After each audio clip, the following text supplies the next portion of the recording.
Bueno, nosotros somos el grupo 10 y vamos a presentar el caso clínico correspondiente. Para la historia clínica de esta paciente tenemos que es una femenina de 25 años, vecina de Cartago, la cual en sus antecedentes personales no patológicos nos niega el consumo de alcohol, de tabaco y el haber recibido alguna transfusión en el pasado. Para los patológicos únicamente nos refiere a un dolor abdominal recurrente. Y aparte de esto, nos indica que su motivo de consulta es una diarrea con ya 2 días de evolución. Para el examen físico, la paciente se presenta normotensa, normocárdica y normoxémica, ya que los valores de su presión arterial, frecuencia cardíaca y saturación de oxígeno se encuentran dentro de los rangos normales. A la hora de examinar a la paciente se le nota un cuello y un tórax simétrico, junto con una cavidad oral sin lesiones, al igual que sus oídos, nariz y laringe. A la hora de la auscultación cardíaca, a la paciente se le reportan ruidos cardíacos rítmicos, sin soplos ni ruidos agregados. En la auscultación pulmonar se le reportan campos pulmonares limpios y con el murmullo vesicular conservado. Al inspeccionar el abdomen, no se le logra palpar ningún tumor a la paciente, pero se reporta un abdomen blando, doloroso en el flanco izquierdo. En el tracto rectal, de igual manera no se logran palpar tumoraciones, pero se reportan heces con presencia de moco y sangre.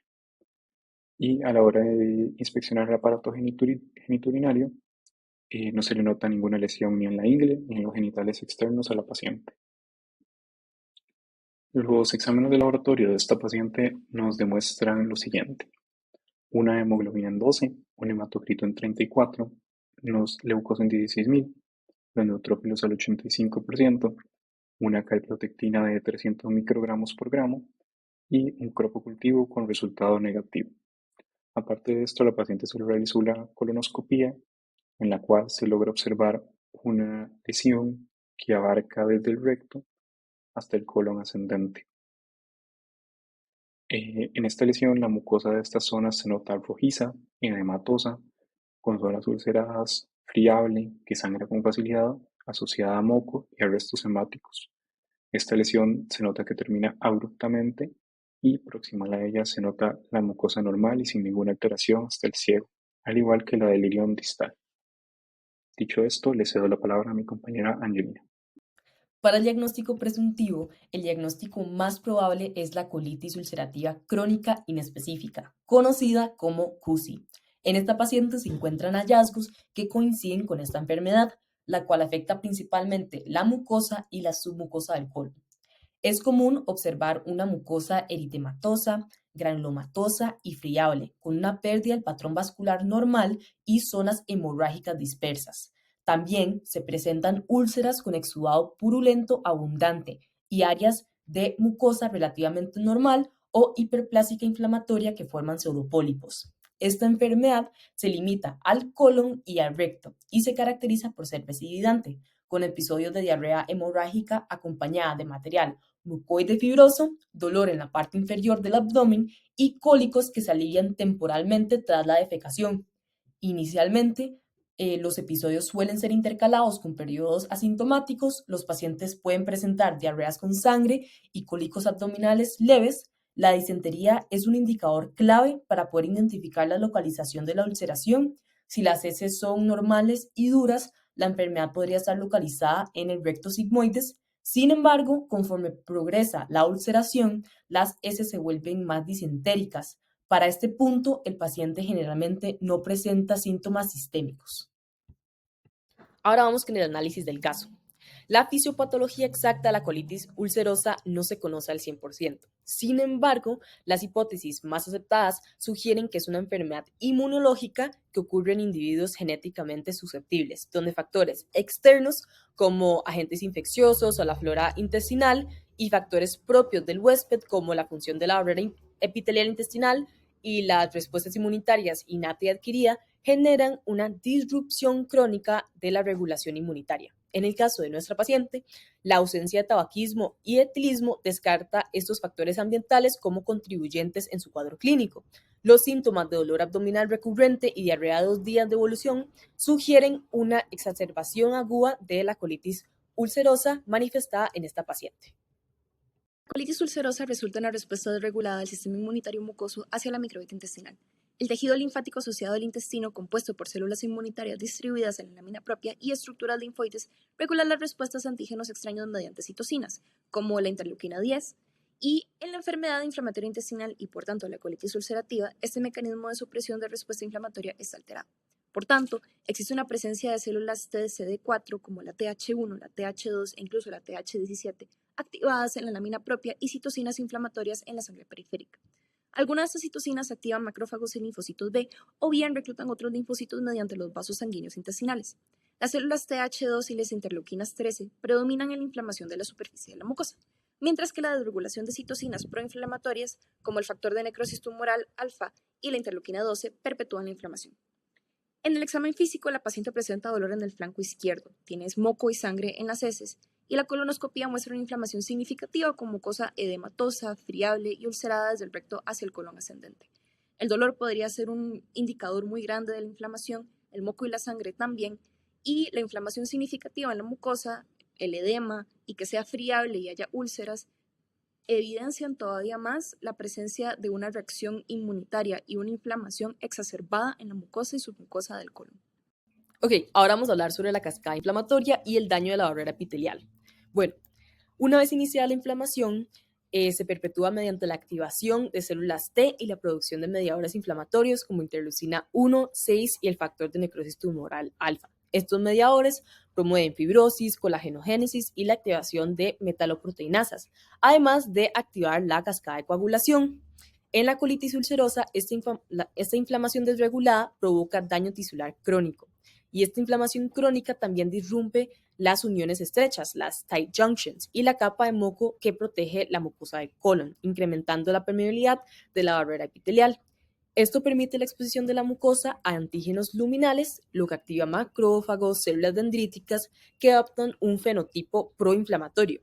Estas células producen mediadores como el factor de necrosis tumoral alfa, interleucina 1, 6, 12, 23, a través de la vía del factor nuclear kappa B. Además, la presentación de antígenos a las células TCD4 impulsa su diferenciación hacia células T helper tipo 2 y 17.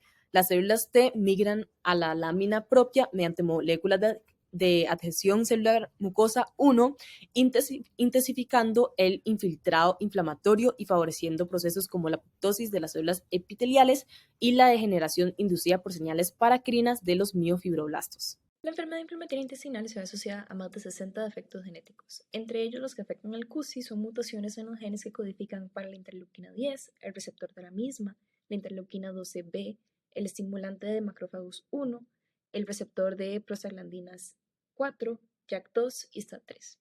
Todos estos codifican a la respuesta inmune y a su regulación.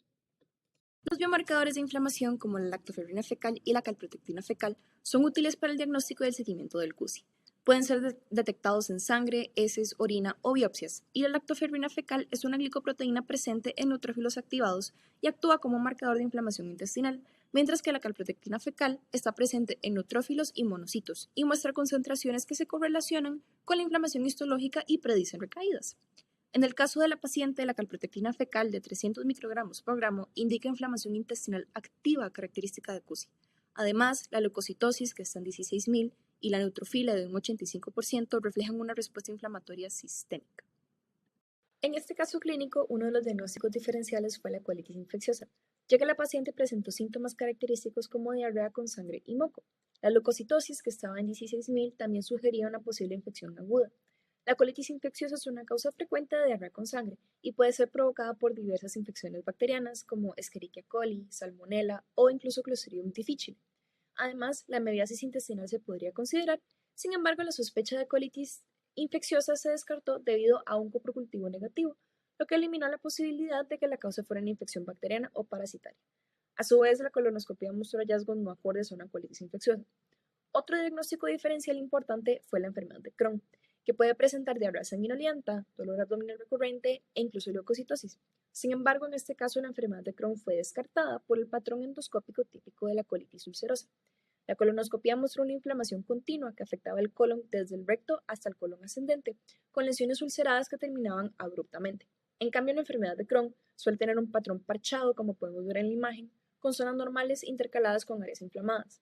La enfermedad de Crohn a menudo involucra el ilion distal o tiene un patrón ileocolónico, pero en este caso la exploración del ilion distal fue normal, lo que descarta la posibilidad de la enfermedad de Crohn, que típicamente también afecta al colon como el intestino delgado. Además, no se mostraron fístulas, abscesos o fístulas perianales que también son características de la enfermedad de Crohn. Entre los estudios complementarios tenemos la colonoscopia. Este consiste en introducir un colonoscopio por el conducto anal y de ahí llevarlo hacia el recto del colon, aunque también puede llegar hasta el ciego y al ilion terminal. Es importante que llegue al ilion para así descartar otras patologías, por ejemplo, la enfermedad de Crohn. Entre lo que se puede observar en pacientes con colitis ulcerativa es que el ilion no presenta alteraciones. Esto más bien podría indicar, si las tuviera, a la enfermedad de Crohn. También se espera que tenga criptas, que se dé un acortamiento rectal y que los pacientes presenten colitis, úlceras, edema, moco, erosiones y sangrado. También se espera que el colon adquiera un aspecto eritematoso. Bueno, aquí se pueden ver colonoscopías. En cuanto a lo normal, se puede ver en las dos primeras imágenes un colon, donde tiene lo normal, tenias, austras, apéndices sumentales, y también tiene un color homogéneo. La última imagen de estas tres, de hecho, es un ilium, pero también se puede ver cómo es todo un color homogéneo. Por otro lado, se ve abajo lo que sería la colitis ulcerativa y cómo se ve eritematoso y todo lo descrito anteriormente. Pues bien, entre los hallazgos de la colonoscopia que se le hicieron a la paciente, se sabe que tenía mucosa rojiza en el colon, también que se notaron úlceras y que la paciente sangra con facilidad. Por otro lado, en el caso también se menciona que tenía mocos y restos hemáticos, y lo cual, empleando la descripción macroscópica ya dada, se coincide con la colitis ulcerativa. Finalmente, se menciona en el caso que las lesiones terminan abruptamente en el ciego y que no hay alteraciones en el ilion. El no tener lesiones en el ilion puede indicar a que no se asocie con la enfermedad de Crohn. Otro estudio es el hemograma. Este consiste en analizar los componentes celulares de la sangre periférica. Su función es lograr reflejar si el paciente tiene algún problema, ya sea en médula ósea o con su respuesta a responder ante patógenos, aunque también puede ser por otras razones. Analizando los resultados del hemograma de la paciente, se tiene que la hemoglobina está a niveles normales, lo cual no indica nada. Por otro lado, se conoce que tiene leucocitosis, que significa un aumento de la cantidad de leucocitos en la sangre, lo cual es característico de síndromes de mala absorción y sugiere una inflamación isquémica. Asimismo, como se mencionó previamente, la lactoferrina fecal está presente en neutrófilos y en este caso indica inflamación intestinal. Finalmente, la disminución de hematocrito puede indicar anemia, que no es inusual al padecer de la colitis ulcerativa. El coprocultivo es un examen empleado para identificar bacterias patógenas presentes en las heces, como las que se muestran en estas imágenes, que comúnmente causan cuadros infecciosos intestinales. En el caso clínico, el coprocultivo se realizó para descartar que la diarrea, el moco y la presencia de sangre en las heces fueran causadas por una infección bacteriana. Para realizar este examen, se recolecta una muestra de heces del paciente en un recipiente estéril y se procesa en un laboratorio, donde se cultiva medios específicos para favorecer el crecimiento de microorganismos. El coprocultivo negativo, obtenido por la paciente, indica que no hay bacterias patógenas presentes, lo que apoya el diagnóstico de colitis ulcerativa. Un coprocultivo positivo habría indicado presencia de una infección bacteriana, lo que orientaría el tratamiento hacia el uso de antibióticos específicos. Es importante hacer este estudio para descartar infecciones y evitar tratamientos innecesarios. También se recomienda realizar esta prueba en pacientes que presentan cuadros de diarrea aguda persistente, fiebre y presencia de sangre o moco en las heces, especialmente en áreas endémicas. La calprotectina fecal es una proteína liberada por neutrófilos activados durante procesos inflamatorios en la mucosa gastrointestinal. En el contexto de enfermedades inflamatorias intestinales como la colitis ulcerativa, los neutrófilos migran hacia el epitelio intestinal como respuesta a la inflamación aguda, donde se degranulan y liberan calprotectina al lumen intestinal. Una vez en el lumen, esta se mezcla con el contenido fecal, donde puede ser mediada por métodos de laboratorio específicos como inmunoensayos enzimáticos u otras técnicas similares. Para hacer la prueba se recolecta una muestra de heces que se analiza para cuantificar los niveles de calprotectina, que permite conocer la medida precisa del grado de inflamación en el tracto gastrointestinal. La calprotectina fecal es un indicador útil para diferenciar entre patologías inflamatorias, como la colitis ulcerativa, y funcionales, como el síndrome de intestino irritable. En individuos sin patología intestinal, los valores normales de calprotectina fecal suelen ser inferiores a 50 microgramos por gramo. En ese paciente, el valor es elevado de 300, indicando inflamación significativa en el intestino grueso, lo que respalda el diagnóstico de colitis ulcerativa. La importancia de esta prueba radica en la capacidad de evaluar la actividad inflamatoria de forma no invasiva, permitiendo el monitoreo de la enfermedad y la respuesta al tratamiento. Se recomienda hacerla en pacientes que estén cursando con cuadros de diarrea crónica, sospecha de enfermedad inflamatoria intestinal o en aquellos en los que se desea diferenciar entre un trastorno inflamatorio o uno infusional dentro del intestino. Como ya se ha visto a lo largo del trabajo, el CUSI tiene una amplia gama de manifestaciones clínicas que pueden apoyar el diagnóstico. Entre ellas se encuentran que sería de gran utilidad requerir realizar una biopsia para confirmar la presencia de los hallazgos microscópicos característicos de la colitis ulcerativa, quienes se encuentran estrechamente relacionados a los hallazgos macroscópicos. El proceso se circunscribe a la mucosa y submucosa superficial, dejando intactas las capas subyacentes. La configuración de las criptas del colon se verían deformadas y pueden llegar a ser bífidas y en escaso número, a menudo con un espacio entre la cripta y la capa muscular de la mucosa. A su vez, puede haber una presencia de congestión vascular e infiltrado de células inflamatorias como neutrófilos, linfocitos, plasmocitos y macrófagos. Las imágenes adjuntadas es que la imagen de la izquierda es una imagen de un paciente con CUSI y la imagen de la derecha sería un colon sano. Además, se podría respaldar la presencia de inflamación con reactantes de fase aguda, como la proteína C reactiva y la velocidad de sedimentación globular. También, desde el punto de vista semiológico, un dato de importancia en la historia clínica y el examen físico es que en el caso de los pacientes con un periodo prolongado de los síntomas intestinales, pueden llegar a presenciarse acroilitis simétrica, pioderma gangrenoso y en menor medida artritis periférica y espondilitis anquilosante.